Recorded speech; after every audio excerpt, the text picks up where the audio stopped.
Movie की शुरुआत में हमें डॉक्टर हैरिसन को भागते हुए दिखाया जाता है। कुछ गुंडे उन्हें पकड़ने की कोशिश कर रहे होते हैं, पर वो किसी भी हालत में उनके हाथ नहीं लगना चाहते थे, इसलिए वो वहाँ के एक गहरी पहाड़ी से नीचे कूद जाते हैं। हैरिसन के घर में उसकी बीवी सैली और उसका एक बेटा एडम होता है। आगे हमें 12 साल बाद का सीन दिखाया जाता है। एडम अब बड़ा हो चुका था। उसे स्कूल में टोनी नाम का एक लड़का हमेशा परेशान करता रहता था। वो च्युइंगम खाकर एडम के बालों में फेंक देता था, जिसकी वजह से उसके टीचर टोनी को क्लास से बाहर निकाल देते हैं। एडम बाथरूम में जाकर अपने बालों को साफ करने लगता है। तभी वो देखता है कि उसके पैर अचानक से बड़े हो गए हैं और जूतों से बाहर आ गए हैं। वो समझ नहीं पा रहा था कि उसके साथ ये सब क्या हो रहा है। वो वहाँ के टिश्यू पेपर से अपने पैरों को ढक लेता है ताकि कोई उसके बड़े से पैर को देख ना ले। तभी वो नोटिस करता है कि उसकी सुनने की शक्ति भी काफ़ी बढ़ गई है। टोनी अभी भी अपने दोस्तों के साथ मिलकर एडम को हैरास करने की कोशिश कर रहा होता है। वो बास्केटबॉल को उसकी नाक पे दे मारता है और उसके बैग को भी छीन कर फेंक देता है। एडम की मॉम सैली उससे उसके चोट के बारे में पूछती है, पर वो उन्हें कह देता है कि ये चोट उसे खेलते वक्त लगी। पर उसकी मॉम की समझ में आ जाता है कि ये सिर्फ खेलने की वजह से नहीं हो सकता, क्योंकि उसके बालों में लगे च्युइंगम सब कुछ साफ बता रहे थे। सैली उसके बालों को कट करके छोटा कर देती है ताकि अब उसे कोई परेशान ना करे। पर अगली सुबह जब एडम उठता है तो उसके बाल फिर से पहले इतने ही बढ़ गए थे। वो उन्हें जल्दी से काटने लगता है ताकि उसकी मॉम ये देख ना ले, पर अब भी वो काफ़ी नहीं थे, इसलिए वो एक कैप पहन लेता है ताकि उसकी मॉम उसके बालों को देख ही ना सके। वो कैप उसके फादर हैरिसन की थी, जिसे देखकर सैली थोड़ा इमोशनल हो जाती है। वो कैप को उतार कर अपनी मॉम को दे देता है। उसकी मॉम कहती है कि ये तुम पे अच्छी लगती है, इसलिए इसे तुम ही पहनो। आगे हमें हेयर को नाम की एक कंपनी दिखाई जाती है। उस कंपनी का हेड ईस्टमैन अपने इन्वेस्टर को अपनी कंपनी के बारे में बता रहा था कि कैसे उनकी कंपनी अलग अलग जानवरों का डीएनए को ह्यूमन डीएनए के साथ मर्ज करवाने की कोशिश कर रही है। अगर ये एक्सपेरिमेंट कामयाब हो जाता है तो फिर किसी भी इंसान को हेयर फॉल की प्रॉब्लम का कभी सामना नहीं करना पड़ेगा। वो इस एक्सपेरिमेंट का ट्रायल अपने ही कंपनी के एक इंटर्न पे करते थे। वो हेयर की ग्रोथ को तो बढ़ा देते थे, पर उसके साइड इफेक्ट्स को वो अभी तक कंट्रोल नहीं कर पाए थे। ईस्टमैन अपने इन्वेस्टर को भरोसा दिलाता है कि वो बहुत जल्द अपने फॉर्मूले को सही कर लेंगे, और अगर एक बार ये एक्सपेरिमेंट सक्सेसफुल हो गया तो वो सोच भी नहीं सकते उनकी कंपनी कितनी प्रॉफिट बनाएगी। इधर टोनी और उसके दोस्तों को एडम को परेशान करने के लिए उन्हें स्कूल से सस्पेंड कर दिया जाता है, पर स्कूल के प्रिंसिपल एडम को भी वार्न करते हैं कि वो उन सबसे दूर ही रहे। एडम जब अपने घर वापस जा रहा होता है तब टोनी अपने दोस्तों के साथ आता है और एडम को परेशान करने लगता है। एडम किसी तरह से अपने आप को छुड़ाकर वहाँ से भागने लगता है। वो जल्दी से अपने घर पहुँचकर अंदर से दरवाजा लॉक कर लेता है। टोनी उसके घर का कांच तोड़कर भाग जाता है। एडम को अपने घर में एक जगह पे एक बॉक्स मिलती है जिसमें बहुत से लेटर रखे हुए थे जो उसके डैड ने लिखा था। उसमें एक एड्रेस भी था। जब उसकी मॉम घर वापस आती है तो एडम उससे इन सब लेटर के बारे में पूछता है और उनसे कहता है कि उसने उससे झूठ क्यों बोला कि उसके डैड मर चुके हैं, जबकि वो जिंदा हैं और अभी भी उसे लेटर भेजते हैं। एडम अपनी मॉम पे गुस्सा होकर अपने रूम में चला जाता है। वो उस एड्रेस को देखता है और बिना अपनी मॉम को बताए रात में ही उस एड्रेस की तरफ निकल जाता है। वो एक ट्रक वाले से लिफ्ट लेता है जो उसे जल्दी ही उस एड्रेस पे पहुंचा देता है। वो जगह जंगल के बीचों बीच में थी। वो जंगल के अंदर चला जाता है और आवाज़ देने लगता है कि शायद उसके डैड मिल जाएं। कुछ देर बाद उसे कोई हलचल वहाँ दिखाई देती है। वो डर के मारे भागने लगता है, पर वो एक ट्रैप में फंसकर वहीं रोड के पास गिर जाता है। वहाँ से गुजर रहे एक ट्रक उसे कुचलने ही वाली होती है कि तभी एक बिगफुट आकर उसे बचा कर ले जाता है।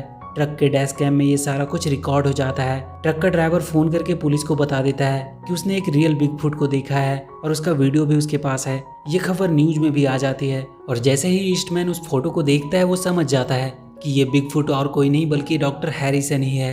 वो लोग कई साल से उसे मरा हुआ समझ रहे थे। ईस्टमैन और उसकी कंपनी उस बिगफुट को कब से पकड़ने की कोशिश कर रहे थे, क्योंकि उसके डीएनए से वो लोग अपना हेयर ग्रोथ का फॉर्मूला आसानी से बना सकते थे। वो उस आदमी तक पहुंचते हैं जिसने ये फोटो खींची थी।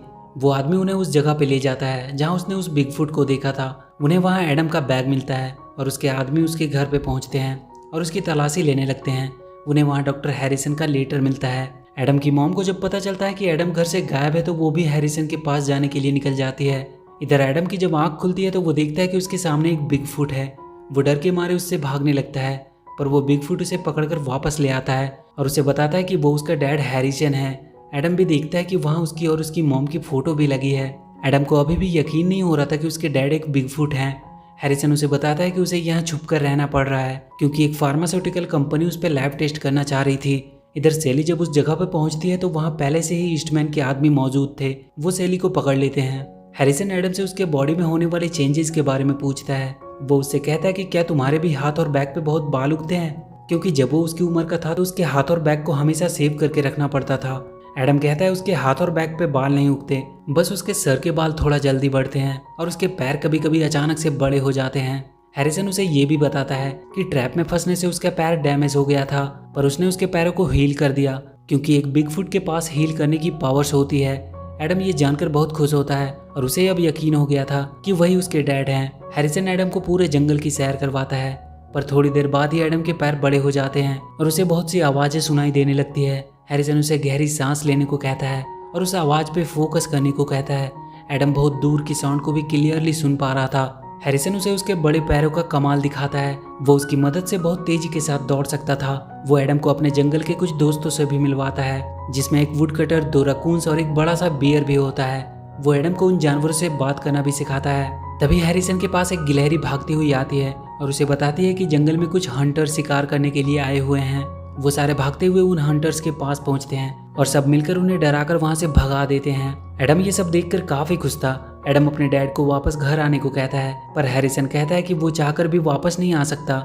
एडम कहता है कि वो किसी को भी पता नहीं चलने देगा उनके बारे में। हैरिसन कहता है ये सब इतना आसान नहीं है, वो लोग किसी भी तरह उन तक जरूर पहुंच जाएंगे, क्योंकि उसने ये सब देखा हुआ है। जब वो अपने मेडिकल स्कूल में था तो वो अपने हेयर ग्रोथ पे रिसर्च कर रहा था। उसे अपने ब्लड में एक अलग डीएनए म्यूटेशन मिला जो उसके हेयर ग्रोथ को बहुत जल्दी बढ़ा देता था। दिन पर दिन वो एक बिगफुट बनता जा रहा था। तब हेयर को कंपनी ने उसके एक्सपेरिमेंट को ऑब्जर्व किया और उसे अपनी कंपनी के लिए हायर करने का ऑफर दिया, पर उसने उनके ऑफर को रिजेक्ट कर दिया। उसके बाद उन लोगों ने उसके सारे रिसर्च को चोरी कर लिया और उसकी वाइफ को धमकाने भी लगे, इसलिए उन सब की सेफ्टी के लिए उसे वहां से भागना पड़ा।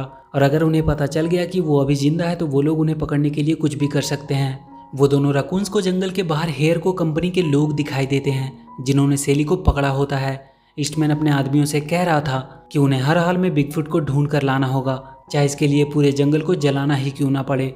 वो रकून्स भागकर हैरिसन के पास आते हैं और उसे ये सारी बातें बताते हैं।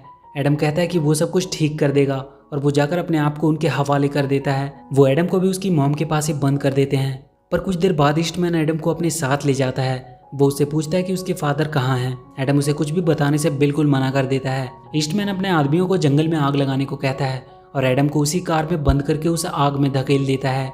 कार में आग लग जाती है। एडम मदद के लिए चिल्लाने लगता है। तभी वहाँ हैरिसन आता है और एडम को कार से बाहर निकालता है, पर तभी ईस्टमैन उसे इंजेक्शन से शूट करके बेहोश कर देता है।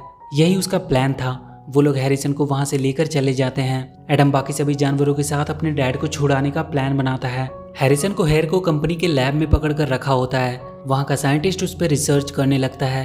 हैरिसन कहता है कि वो किसी भी हालत में उनके लिए काम नहीं कर सकता।